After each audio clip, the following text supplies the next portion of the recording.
Assalamualaikum warahmatullahi wabarakatuh. Salam semangat anak-anak. Semoga kita semua selalu diberikan kesehatan, ketakwaan, keimanan, serta kekuatan oleh Allah Subhanahu wa Ta'ala.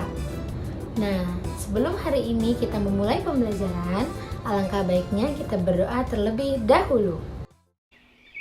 Bismillahirrahmanirrahim. Raditu billahi rabba wa bil islami dina wa bi muhammadin nabiyya wa rasula. Rabbi zidni ilman warzuqni fahman. Anak-anakku sekalian, seperti yang telah kita ketahui bersama bahwa Al-Quran dan hadis adalah sumber utama dalam ajaran Islam. Apa Al-Quran dan hadis itu? Dan bagaimana fungsi Al-Quran dan hadis itu dalam kehidupan sehari-hari? Nah, pada pertemuan kali ini kita akan membahasnya. Kata Al-Quran berasal dari kata qoro'a yang berarti membaca, dan kata dasarnya adalah Quran yang berarti bacaan. Al-Quran adalah bacaan yang sempurna. Tidak hanya sempurna akan kandungannya, namun juga redaksi serta petunjuknya. Para ulama memberikan pengertian bahwa Al-Quran adalah kalamullah yang menjadi mukjizat yang diturunkan ke dalam hati Nabi Muhammad SAW. Diriwayatkan kepada kita secara mutawatir dan membacanya dinilai sebagai ibadah. Dari pengertian sebelumnya dapat kita pahami bersama bahwa yang pertama, Al-Quran merupakan kalamullah, bukan ucapan Nabi Muhammad SAW, malaikat, ataupun makhluk yang lain. Namun Al-Quran adalah firman Allah Subhanahu wa Ta'ala yang sempurna dan terbebas dari kekurangan. Kemudian yang kedua, Al-Quran merupakan mukjizat terbesar, mukjizat yang luar biasa yang telah diturunkan Allah Subhanahu wa Ta'ala kepada Nabi Muhammad SAW. Kemudian yang ketiga, Al-Quran diturunkan atau Al-Quran difirmankan secara mutawatir. Dan yang keempat, membaca Al-Quran mempunyai nilai ibadah. Secara umum, Al-Quran mempunyai fungsi sebagai sumber ajaran atau hukum Islam yang utama. Kemudian yang kedua, sebagai konfirmasi dan informasi terhadap hal-hal yang tidak dapat diketahui oleh akal. Yang ketiga, sebagai petunjuk hidup umat manusia ke jalan yang lurus tentang berbagai hal. Dan yang terakhir yaitu sebagai pengontrol dan pengoreksian terhadap ajaran-ajaran masa lalu, yaitu Injil, Zabur, dan Taurat. Firman Allah Ta'ala dalam Quran Surat Al-Maidah ayat 48. وَأَنزَلْنَا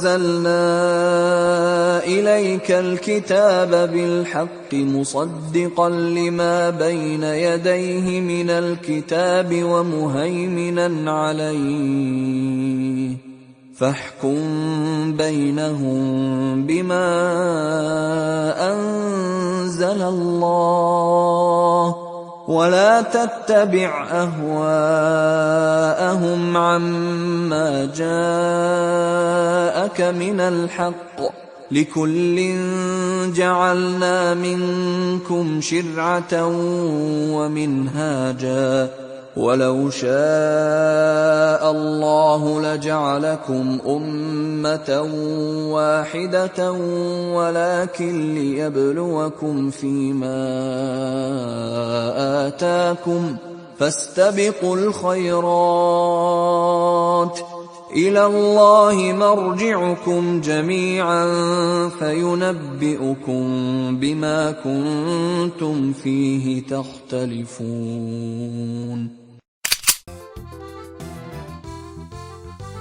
Secara bahasa, hadis artinya baru, tidak lama, ucapan pembicaraan, atau cerita. Para ulama mengemukakan, hadis merupakan sinonim dari sunnah, yaitu setiap sesuatu yang diriwayatkan atau dinisbahkan kepada Rasulullah SAW, baik berupa perkataan, perbuatan, dan penetapan, sifat, atau perjalanan Nabi baik sebelum atau sesudah diutus menjadi Rasul.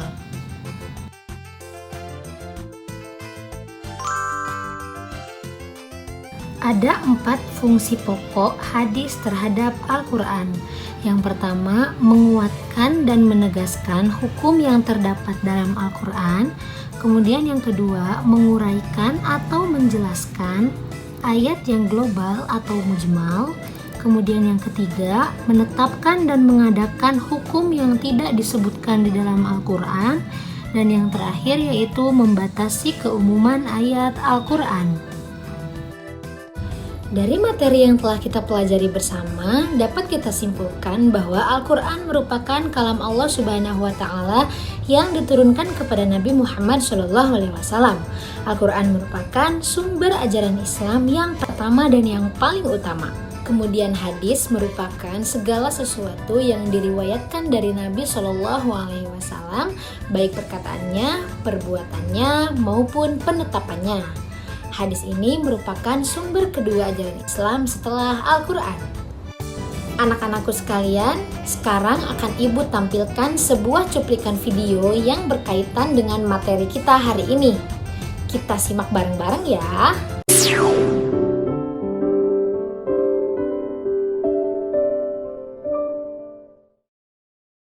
Bismillahirrahmanirrahim.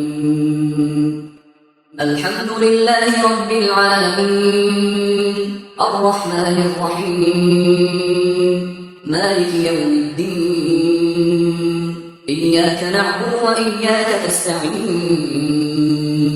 Ihdinas siratal mustaqim, siratal ladzina an'amta 'alaihim ghairil maghdubi 'alaihim waladdallin.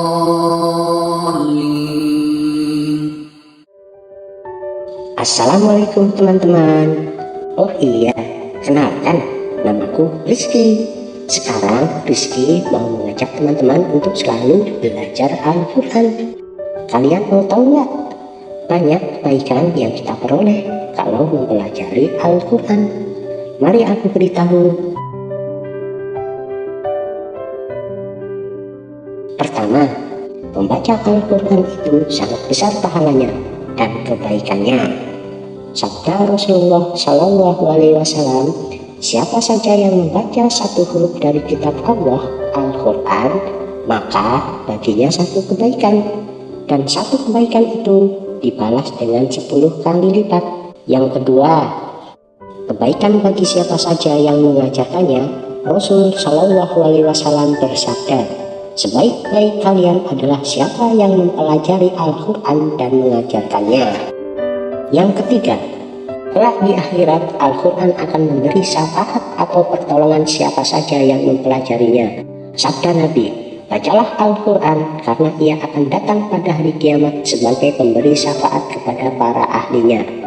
Selanjutnya, adapun kebaikan bagi mereka orang yang berkumpul untuk membaca dan mempelajarinya, Rasulullah SAW bersabda, tidak berkumpul suatu kaum di salah satu rumah Allah Subhanahu wa Ta'ala, sedang mereka membaca kitabnya dan mengkaji atau mempelajarinya, melainkan mereka akan dilimpahi ketenangan, dicurahi rahmat, diliputi para malaikat, dan disanjung oleh Allah di hadapan para makhluk yang di sisinya. Nah, itu teman-teman. Masih banyak lagi kebaikan-kebaikan kalau kita mempelajari Al-Quran. Ayo kita belajar Al-Quran. Oh iya, jangan lupa selalu berdoa ya. Wassalamualaikum warahmatullahi wabarakatuh. Setelah kalian menyimak video tersebut, coba beri tanggapan kalian di kolom komentar ya. Baik anak-anak, pembelajaran hari ini Ibu akhiri. Assalamualaikum warahmatullahi wabarakatuh.